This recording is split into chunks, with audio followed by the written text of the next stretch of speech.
Hello दोस्तों, आज के इस वीडियो में मैं आपको बताने वाला हूँ कि जब से एनसीएसएम लागू हुआ है और उसके बाद क्या क्या चेंजेस आए और अगर आपने इस साल बीएमएस में एडमिशन लिया है तो आप कौन कौन से बुक्स लेनी चाहिए। तो इस वीडियो को पूरा देखिएगा और आज का इस वीडियो में मैं बताने वाला हूँ कौन कौन से बुक्स आप ले सकते हैं जो आपको आसानी से समझ में आ जाए। वैसे भी बीएमएस में संस्कृत है और कई सारे लोग सीबीएसई से होते हैं, उन्हें काफी प्रॉब्लम आती है और अपने सब्जेक्ट को समझने में।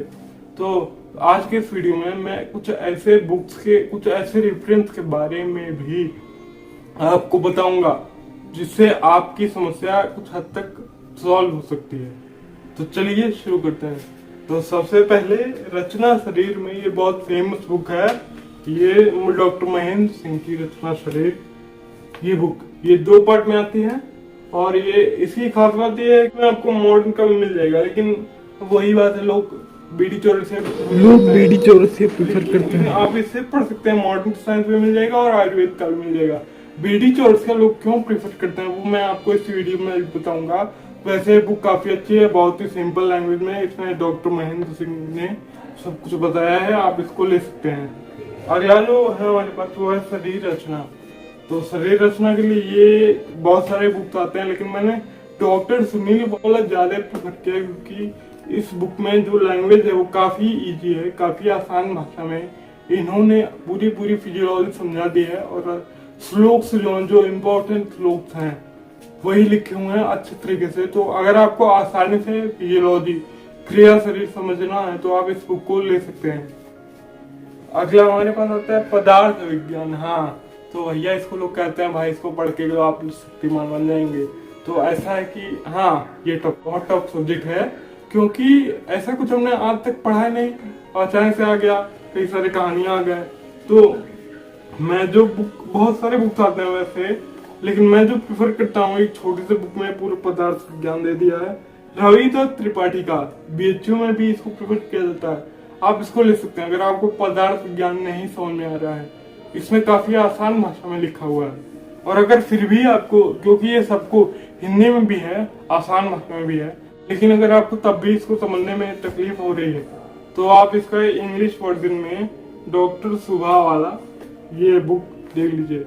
डॉक्टर सुभा एम और डॉक्टर रवि राव का ये जो पदार्थ विज्ञान एवं आयुर्वेद इतिहास है, देख लीजिए इसको लेंथ, मतलब देख लीजिए ये कितनी पतली बुक है। छोटे से बुक में इन्होंने सारा टॉपिक कवर कर दिया है और ये भी आसान इंग्लिश लैंग्वेज में भी। मेरा तो रिकमेंड ये रहेगा आप दोनों बुक्स ले लें और आप ये एक तो हिंदी में पढ़ने में आसान और अगर आपको तब भी समझने में मुश्किल हो रही है तो आप ये वर्जन भी देख सकते हैं। तो इन दोनों को अगर मिला के पढ़े ना तो पदार्थ विज्ञान इजी हो जाएगा। अब हमारे में अगला आता है मौलिक सिद्धांत। अब इसमें जो है लोग ज्यादा कंफ्यूज होंगे। सीसीआईएम जब तक था तब तक आप अष्टांग के सिलेबस को फर्स्ट ईयर में कवर करते हैं, लेकिन यहाँ पे चेंजेस क्या हुआ है वो मैं बता रहा हूँ कि अष्टांग का आप 15 पहले प्रोफेशनल ईयर में पढ़ेंगे, साथ में जो चरक संहिता का प्रथम अध्याय है उसका भी 15 चैप्टर पढ़ेंगे। तो अभी लोगों में, जैसे मेरे दोस्तों में भी काफी कंफ्यूजन बना हुआ है और लोगों में है कि हम चरक संहिता कौन सी लें और पदार्थ क्या है, ये अष्टांग कौन सी लें।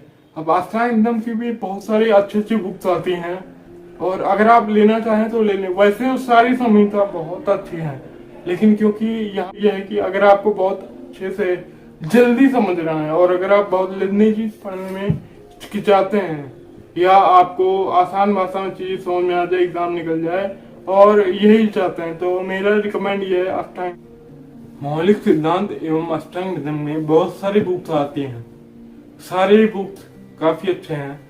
लेकिन अगर आपको आसान भाषा में और अच्छे से पढ़ना है, क्योंकि बीएमएस फर्स्ट ईयर में अगर हम बात करें तो काफी बुक्स हैं और लेंथी है, तो क्यों ज्यादा लेंथ बढ़ाना, प्रेशर बढ़ाना। उसके लिए अगर आप आसान भाषा में जल्दी समझना चाहते हैं तो आप ले सकते हैं ये वाला बुक। ये अष्टांग और सूत्रसन दोनों ही ये देख लीजिए पहले, काफी मतलब ना तो ज्यादा मोटा है ना तो ज्यादा पतला है, आप इसको आराम से अच्छे से पढ़ सकते हैं। इसमें एक लाइन जो है ना सूत्रसन का बड़े अच्छे से एक्सप्लेन किया हुआ है। फिर भी अगर आपको हिंदी समझने में प्रॉब्लम आ रही है तो मैं आपको रिकमेंड करूंगा डॉक्टर एस.टी. कामत का ये अष्टांग हृदयम। ठीक है, इस किताब की खास बात यह है कि ये हिंदी में भी है और ओरिजिनल टेक्स्ट है उसका इंग्लिश ट्रांसलेशन भी किया हुआ है। ये देख लीजिए, ये काफी मोटी भी ये बुक है। तो अगर आप चाहें, अगर आपको अष्टांग हृदयम के लिए ये भी ले सकते हैं। वैसे मैं रिकमेंड करूंगा कि आप ये दोनों बुक ले लें, ताकि क्योंकि देखिए अगर आप साउथ में जाएं, साउथ की बात करें तो वहां पे इंग्लिश मीडियम में सब चलता है, लेकिन अगर हम नॉर्थ साइड आए इंडिया के तो हिंदी को ज्यादा प्रेफर किया जाता है। एग्जाम के जगह तो यूपी में, बिहार में, भोपाल में बीएमएस के एग्जाम से हिंदी में ही होते हैं। तो अगर पेपर के पैटर्न के हिसाब से बात करें तो आपको ये लेना, इसको समझना, हिंदी के किसी भी अष्टांग हृदयम को समझना जरूरी है। इसलिए मैं आपको रिकमेंड करूंगा कि आप ये वाला बुक ले लें और इसके साथ साथ ये वाला बुक भी ले लें। ठीक है, और इसके बाद मैं आपको दिखाने वाला हूँ चरक। जैसे CCIM जब था तब ये जो चरक है ये फर्स्ट ईयर का टॉपिक था, लेकिन NCSM जब आया है तो 15 चैप्टर आपको अष्टांग से पढ़ने हैं, अष्टांग से।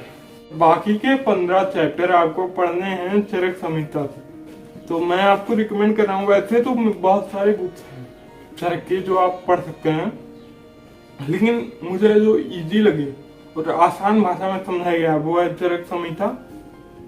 पंडित काशीनाथ शास्त्री द्वारा लिखा हुआ ये चरक संहिता। अब ये देख लीजिए, काफी मोटा बुक भी है। प्रथम अध्याय आपको लेना है और इससे पहला 15 चैप्टर ये है फर्स्ट प्रोफेशनल। आप इसको ज्यादा अच्छा होगा आप इसको हिंदी में ही पढ़ें, कुछ टफ भी नहीं है। जितना आपको अष्टांग में टफ दिख गया है इतना इसमें नहीं है, तो आप इसको आसानी से समझ सकते हैं, पढ़ सकते हैं। अब यहाँ तो मैंने आपको आयुर्वेद के कौन कौन से बुक्स आपको लेने ये मैंने बता दिए। अब यहाँ पे जो मेरा रिकमेंडेशन रहेगा मॉडर्न बुक्स के लिए, अब देखिए भाई फिजियोलॉजी पढ़ते हैं मॉडर्न साइंस, जैसे जो MBS वाले पढ़ेंगे फिजियोलॉजी वो हम भी पढ़ते हैं, और बहुत सारे बुक्स आती हैं उसके लिए भी।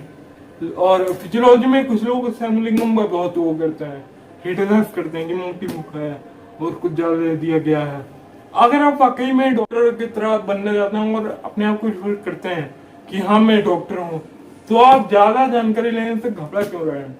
लेकिन मुझे ये बुक मुझे ये बुक काफी अच्छी लगी और काफी आसान भाषा में ऐसा लगता है मैं NCERT पढ़ रहा हूँ बायोलॉजी की।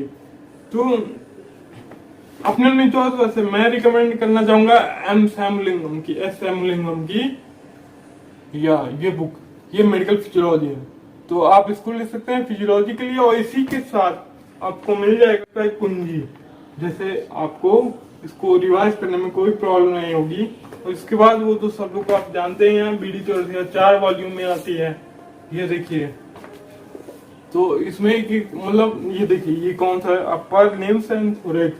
ठीक है, और इसी की तरह 4 वॉल्यूम में और भी हैं कई सारे, जैसे लोअर लिम्ब और एब्डोमेन एंड पेल्विस, ये वाली बुक BD चौरसिया 4 वॉल्यूम में आती है। वैसे मैं आपको बता दूं BAMS में आपको सिर्फ 3 वॉल्यूम पढ़ना है इसका एग्जाम के लिए। आप सिर्फ हेड एंड नेक, तो आपको इसमें क्या पढ़ना है BD चौरसिया में एग्जाम के लिए, अपर लिम्ब और थोरैक्स, ये वाला अपर लिम्ब एंड थोरैक्स, और उसके बाद lower limb, abdomen and brain करें, हेड एंड नेक।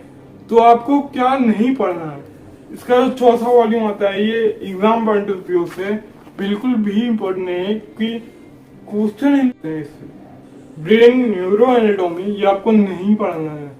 लेकिन यहाँ एक बात देखिए, यहाँ अगर मैंने कहा आपको नहीं पढ़ना है, इसका मतलब ये नहीं कि आपको नहीं ही पढ़ना है। देखिए एग्जाम नहीं आएगा। अब इसका रीजन ये है कि brain neuro anatomy modern science अपने हिसाब से समझता है, और यहाँ पे जो पदार्थ ज्ञान, शरीर क्रिया, रचना क्रिया है, इसमें हम ब्रेन के अपने तरीके से समझते हैं।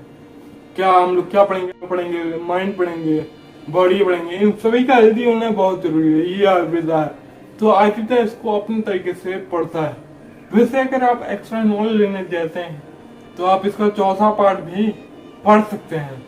और अगर आपको यहाँ BD चौरसिया की जो 4 वॉल्यूम मैंने आपको दिखाई, इसमें आपको थोड़ा टफ लग रहा है, तो जब आप इसको ऑर्डर करेंगे या खरीदने जाएंगे तो इसी के साथ आपको जनरल एनाटॉमी की बुक मिलती है। तो अगर आपको नए हैं या आपने अपने 11th में फिजियोलॉजी को नहीं पढ़ा है, एनाटॉमी को नहीं पढ़ा, तो आप जनरल एनाटॉमी कहने का तात्पर्य है कि अगर आपको बिल्कुल भी समझ में नहीं आ रहा है एनाटॉमी, आपने बिल्कुल भी नहीं पढ़ा, तो जब आप ये किताब ऑनलाइन ऑर्डर करेंगे या दुकान पे लेने जाएंगे तो इसके साथ साथ जनरल एनाटॉमी की बीडी चौरसा भी आती है, वो आप ले सकते हैं। और उसके बाद आप 4 वॉल्यूम भी पढ़ेंगे तो आपने समझ में आएगी। कंसिडर कर लीजिए कि आपको संस्कृत की कौन कौन सी बुक लेनी है, सबसे बेस्ट वही रहेगा। मैं जो बताऊंगा बुक शायद ना चले या शायद आपको समझ में ही नहीं आए, तो सबसे बेस्ट रहेगा अपने टीचर से पूछे संस्कृत में कौन सी बुक्स आपको लेनी है। और एक और सरप्राइज अभी बाकी है, तो भाई नए हो BMS में और अगर टफ लग रहा है, एग्जाम को लेकर डर लग रहा है कि कैसे पास होंगे, सारे बुक्स हैं, तो आप ले सकते हैं ये आचार्य वैद्यनाथ शर्मा की ये solve question paper for BMS first year, ठीक है। तो इसमें इसको लेने का फायदा ये है कि देखिए मैं पहले बता दूं, ये बुक है ये CCIM सिलेबस के तरीके से लिखा हुआ है, यानी कि इसमें आपको चरक नहीं मिलेगा और अभी तक पेपर जैसे आ रहे थे वैसे ही मिलेगा। तो अभी काम की यहाँ से ये हो सके कि जो और सारे जो पदार्थ विज्ञान हो गया, संस्कृत हो गया, इतिहास हो गया, का क्रिया शरीर, रचना शरीर, वहाँ के आपको एक है क्वेश्चंस मिल जाएंगे। और उसके बाद 15 आप यहाँ पे मौलिक सिद्धांत अष्टांग का 15 चैप्टर लेंगे, तो इसमें आपको कौन कौन से श्लोक पढ़ने हैं वो आपको मालूम पड़ जाएगा। और चरक के लिए इसी का वॉल्यूम 2 आता है सेकेंड ईयर के लिए, तो उसमें से आप ले सकते हैं, क्योंकि कोई भी नया क्वेश्चन नहीं बनाएंगे, बोर्ड भले ही चेंज हो गया हो, नया क्वेश्चन नहीं बनाएंगे। इसी टॉपिक को जो इम्पोर्टेंट है वही घुमा फिरा के पूछा जाएगा। तो आज के लिए बस इतना ही, और मैं अपने वीडियोस में और वीडियोस के हैं देखिए दोस्तों, आप मुझे इंस्टाग्राम डिस्क्रिप्शन में लिंक दिया हुआ है, वहाँ पे फॉलो कर लें। ये जितने भी सोशल नेटवर्किंग साइट्स हैं वहाँ पे आप मुझे फॉलो कर लें। मैं आपके लिए कुछ इम्पोर्टेंट श्लोक कौन से हैं, उनको कैसे पढ़ना है, कैसे याद रखें, चार्ट बनाएंगे सब जगह पे, हमेशा पोस्ट करता रहता हूँ। तो आप अगर वहाँ पे मुझे फॉलो कर लें तो अच्छा रहेगा। आज के लिए बस इतना ही, मिलते हैं अगले वीडियो में।